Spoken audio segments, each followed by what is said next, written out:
Gonna put this video out today to talk about Harley Davidson Knucklehead police motorcycle radio equipment. I'm getting ready to sell this stuff, and I wanted to put the information out there on the web so people could kind of see exactly what the equipment looked like, because this stuff just doesn't show up very often.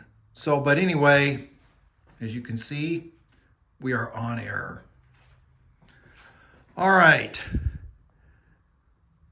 Basically, starting in 1935, the very first motorcycle radios, and this is like on a VL, was made by a company called American Bosch. This was the receiver. It had this crazy megaphone speaker thing, and that was a receive-only radio, and I'm going to get to that in a little bit. Those radios were only used for like a year or so, 1935, 36, 37, somewhere in there for VL. Personally, I've only known of one person that had one of those radios, and that was a guy by the name of Raymond Miller, who helped me when I was really getting into the police motorcycle radios 20, 25 years ago. He had a VL with that kind of a radio setup.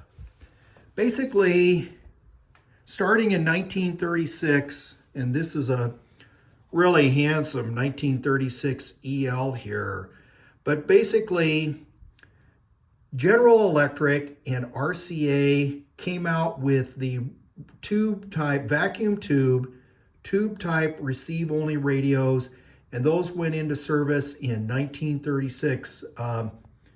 I don't think it had anything to do with the introduction of the Knucklehead, although they came about at the same time. Now, the radio era for those, for the RCA and GE radios, this is the rack and the boxes that I have in my possession now, basically covers the area from 1936 until just after World War II, when the two-way radios came about. This is a page from the Harley Davidson parts book. You can see here, this rack has a -41 part number, and it's a little bit different. No, I'm sorry.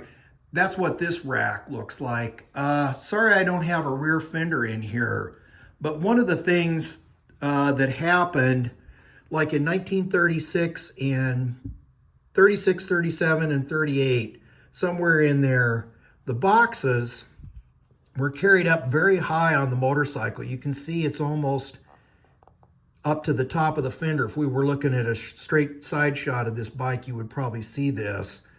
And these radios, starting in 1941, dropped the boxes down. And actually, you know, if we had a fender, the fender would be coming up in here and curving around like that. So the boxes dropped. I suspect it was a center of gravity issue. Anybody that's traveled on motorcycles and strapped something to their sissy bar knows that it affects the handling. So the basic system was the radio carrier, the boxes.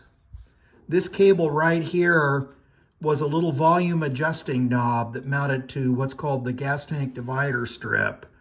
These radios were absolute power hogs, and so you had to have a special air-cooled generator, the big voltage regulator, and then the sound came through a speaker which looks like this. This was a handlebar mounted. You can see it on this Knucklehead, pointing backwards towards the rider.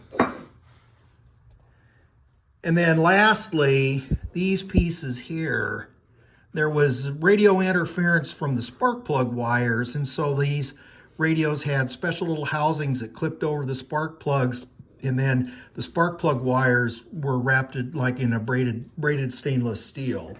So basically what the deal was back in the 30s, since these were receive-only radios, is a call would come to the cop They would hear it through this speaker, and then what they would do is go to what were called call boxes. And the towns that had radio systems, these were the little cast iron boxes that were mounted to the telephone poles. And the cops knew where all those locations were, but after they got the call, they would go to the call box, open up the call box, call the base station back at headquarters, and they'd say, oh, I don't know, domestic dispute at 1413 Maple Street or something like that. And the cop would get back on his motorcycle and race over there and find out what was going on. So that, like I said, those radios made predominantly by General Electric and RCA cover the era from 1936 to just after World War II. Those of you who have seen this style rack, those actually came out in 1948, and that was for the Motorola Twin V radio, which came out, and then those were both receive only and two-way radios also, but after World War II. So we're going to take a look now at the radio carrier frame. This is an original of the Dash 41 style rack. So this thing is, I don't know, it's like 83 or 84 years old. Tube type construction, bolted to the same spot where your fenders would go. That thing is a little cattywampus there. And then where the studs came through the front of the fender, like to mount your crash bar, that's what this mounted to. And actually, I don't,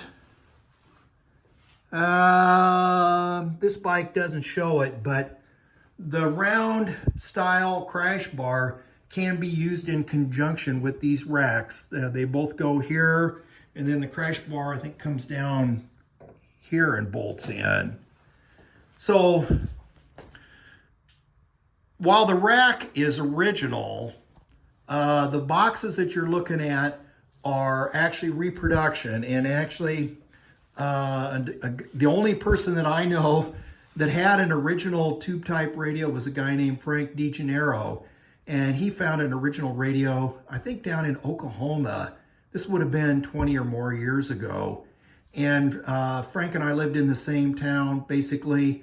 And I was able to take dimensions off of his box. And 10, 15 years ago, I had a small batch of these boxes made. So that's what those things look like. The lids are held on with screws.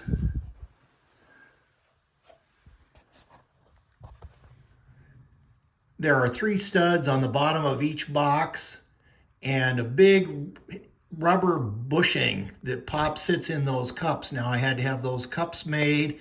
I was able to borrow the original fasteners from a guy. That's a Belleville or a beveled washer and a special short castle nut with a shoulder that steps into that washer. And then you get a castle nut and then a cotter pin, and that's how those things were mounted. So the rack is real. I had to have these cups made because those things are never on the radio carrier frames. And then these were machined and CAD plated to match the originals. There was a key to shut the radio off. You can see that there. The cables. There was a connecting cable that went from this box over to the same dome on the other side.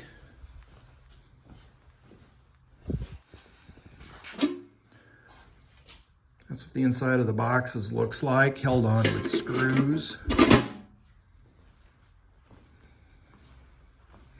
I really don't know how you tell the difference between GE and RCA.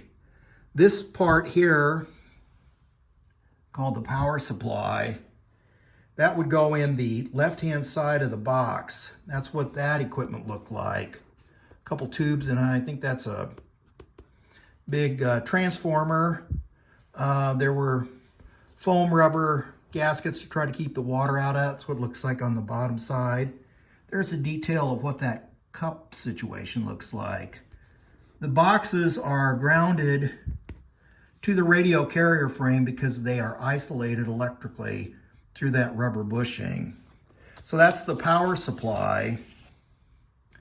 And then the receiver strip, now this one is specifically RCA, but that's really, you can see all of the tubes and transformers, resistors. That was a state-of-the-art 80 years ago. This little thing was a porcelain lead for the antenna. This plug here, I think in the front, I've never seen one of these, was I think maybe for the, oh, that was the connector that went over to the other side of the box.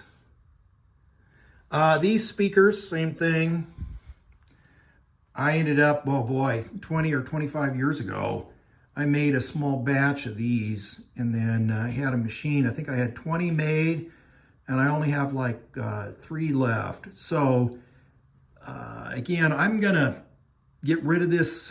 I'm gonna get rid of this rack and the boxes and the speaker, which is the correct speaker that goes with that. But the point of the video was to just say, hey, you know, Knucklehead police radios from 1936 to just after World War II.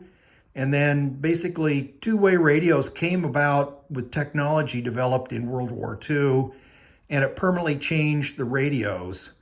And RCA and GE became kind of minor players after Motorola pioneered the two-way radio technology. So drop a note in the comments, you know, like, share, subscribe, all of that stuff. But wanted to show the radio setup before it disappears.